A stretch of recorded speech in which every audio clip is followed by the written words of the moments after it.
It's like evening for real. I appreciate it, man, being very honest. Oh, you're all right. You okay? Hey.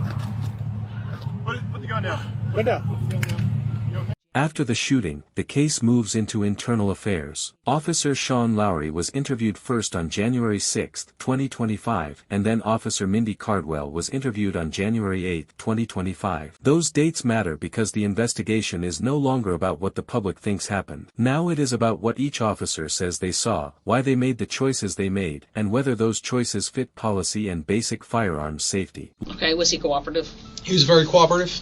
I had suspicions about the vehicle. The vehicle had some wires hanging from the center of the... Lowry's explanation becomes one of the biggest pressure points in the whole case. He says Jason was cooperative, but he also says he believed the SUV might be stolen because the steering column looked damaged, wires were hanging down, and there was no key in the ignition. That suspicion is what he says elevated this beyond a normal armed driver stop. Because if he had viewed it as only a routine traffic stop, he says he would not have taken Jason out and disarmed him just for having a gun. Yes, ma'am. Okay.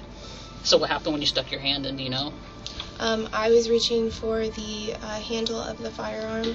Then the investigation gets to the hardest part. On January 8, 2025, Cardwell is asked to walk through exactly how the gun discharged. She says the holster clip was stuck to Jason's elastic waistband. She switched to her left hand to try to lift the gun straight up, and only later, after reviewing the video, realized her fingers slipped into the trigger guard. She also admits that slowing down, handcuffing Jason first, lifting the shirt for a better view, or having someone else remove the weapon could all have made the situation safer. I think not being aware of where my fingers were on the inside of the trigger, obviously an accident happened that I'm at fault for.